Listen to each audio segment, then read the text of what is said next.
Let me tell you this. As a former minister for education who was literally in the public eye, I'm a bit well known around the country. You donate, I donate. We all contest for the flag bearership. I'm not going to complain about it. Wherever, whatever people donate, I also donate.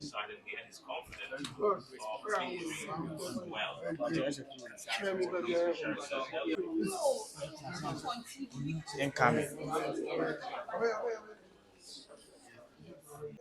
Chairman, what was the general overview about the whole conference?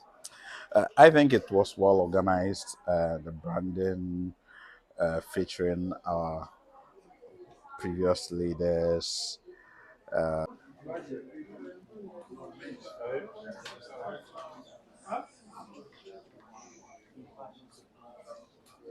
Anytime I dey need news, anytime I want, follow the trends, anytime where I want get gist, gossips, where they go, everything Ghana, go there because that be where me I dey get everything from. We go with it and we'll do whatever we have to do to rebrand ourselves in alignment with our values and to make sure we can create a more robust party. There were two rejections. We know that you are a Democratic Party, but personally, do you side with those rejections that were rejected by the members of your party? I will not disagree with the majority on these issues. Many things were approved by them. If they found wisdom in rejection of some of the emotions, um, that is it. Mm, right, and then we saw your opponent, future opponent, if I should say, Dr. Mahmoud Balbia. I mean, gracing the occasion. We spoke to one of your spokespersons. I asked him whether he feels that he was given an undue advantage because he's a former vice president. He was given the chance to speak here. We saw his posters amongst the dignitaries of the New Patriotic Party. As a future contender, do you feel like the former vice president was unduly projected ahead of the other candidates? I'm on Joy News, one of the best networks anywhere in the world. He's not here. Am I getting undue advantage? No, I'm taking advantage of that opportunity you have extended to me. If he walked there, I'm here on Joy, having a conversation. He was just walking around. Mm. I'm here. My words carry more weight than whoever was given the opportunity to walk around the field. I see. And then the recent trend of donations being in the public domain. We heard that you donated about 200,000 Ghana cedis to the NPP every year. We've also been hearing donations to by other candidates.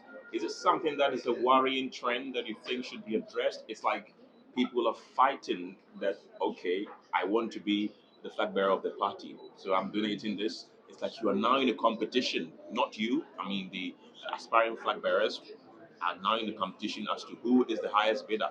Is this something that you should put a stop to, as some have said? I'll tell you this. You donate, I donate. We all contest for the flag bearership. I'm not going to complain about it. Wherever, whatever people donate, I also donate. Mm. And then we'll move on. It's the sign of the times. We're just about 6 months away to elect flag bearers, which you are a hopeful. What do you make about the date in January next year? Are you satisfied with it? Let me tell you this. As a former minister for education who was literally in the public eye, I'm a bit well known around the country. You know, at the airport, somebody walk up to me and say, "Thank you for your service to Ghana." There was this man I'll never forget. He was traveling, he was leaning on his luggage, and he said, "Dr. Duchu, God bless you. Dr. Duchu, God bless you," 3 times. And I said, "What's going on?" He said, "God richly bless you," the fourth time. I get on the plane and somebody want to take a picture with me to go and show it to his mother. Mm. I get into various places on the street. People walk up to me and say, "Thank you for your service to Ghana." Okay. I went to a funeral in Dunkwa Onofe at the Methodist church, and the pastor said, "Dr. Duchu, we are happy you are here, even though this is not a happy moment. I want you to know that the work that you have done, this nation is grateful." I went to a funeral in Huini Valley. The pastor said the same thing. Interestingly, the old ladies who come to me and say, "Yeah, Doctor, I'm out there and I'm here on your channel. People are recognizing me. 6 months, we're going to fight it out. Ghanaians are looking for something new. If you're a delegate, what I'm saying is this. You are not electing a flag bearer. You want to elect somebody who could potentially be the president of the republic. You have no issue with the top-bottom approach where you are electing a flag bearer first. You don't have any issue with that? You know, I have no time to complain. Whether it's from bottom up, top down, You're ready. I'm ready and I'll win this nomination by the grace of God. What's your view on that? I believe that we need to be able to give every member a chance to vote in our primaries. But we need to have the right architecture. In the United States of America, when you are registering to vote, you indicate your party affiliation. So you indicate whether you are a Republican, you're a Democrat, or you are independent. For many years, if you declare that you are independent, you cannot go and vote in Democratic primary.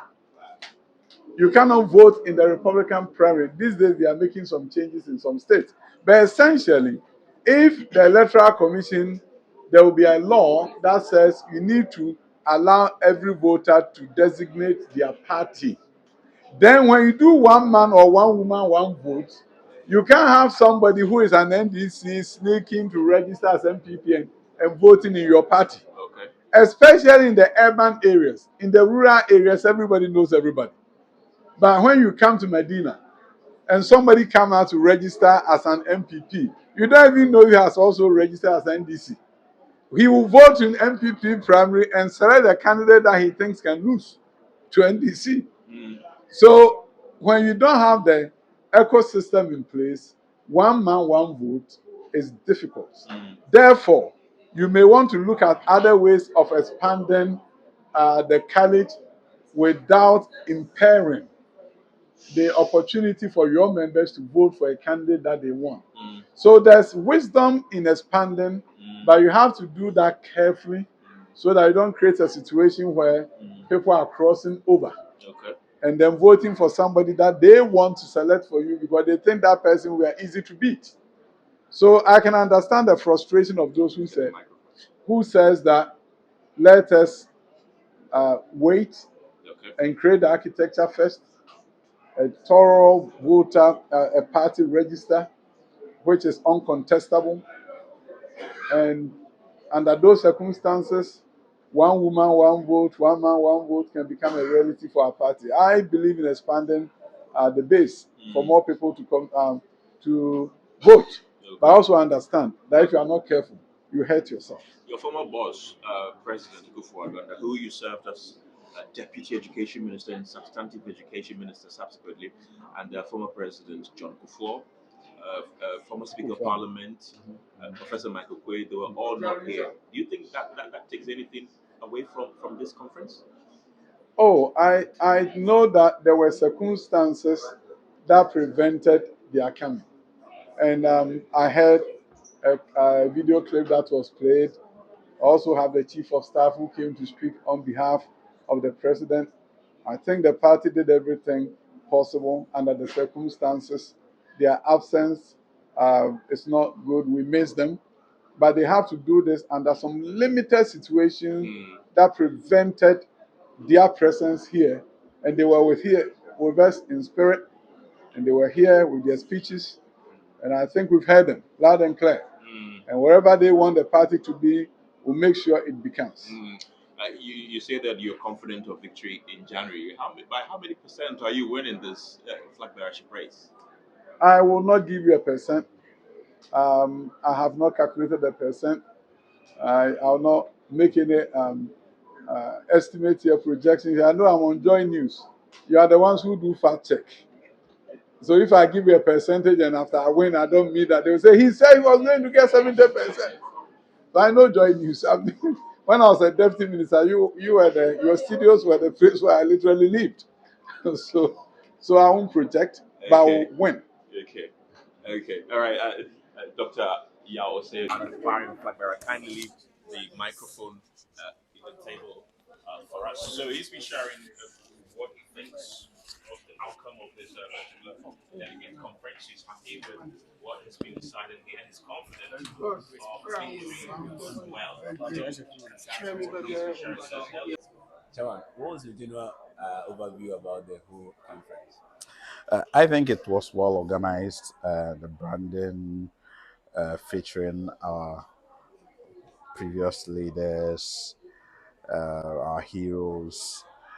So I believe that it was well. It was also well attended, as I think every constituency, every region participated, and I think this marks the beginning of our rebuilding with our values, our shared values. And I think what we have to do is just continue to instill it in our people. Then we can now translate it into the Ghanaian, the whole general population, so that the trust that they had with us, it will come back. I also wanted to ask, there were a number of proposed amendments that the party made it before the delegates. It looks like all the proposed amendments, the delegates accepted it. No, two were rejected. Yes. How do you see it? Well, I think, I mean, what shocked me was the one that the presidents were to be excluded from the steering committee.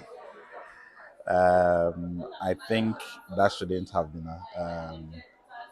I mean, the president should definitely be part of steering committee, because at the end of the day, um, he's the leader of the party.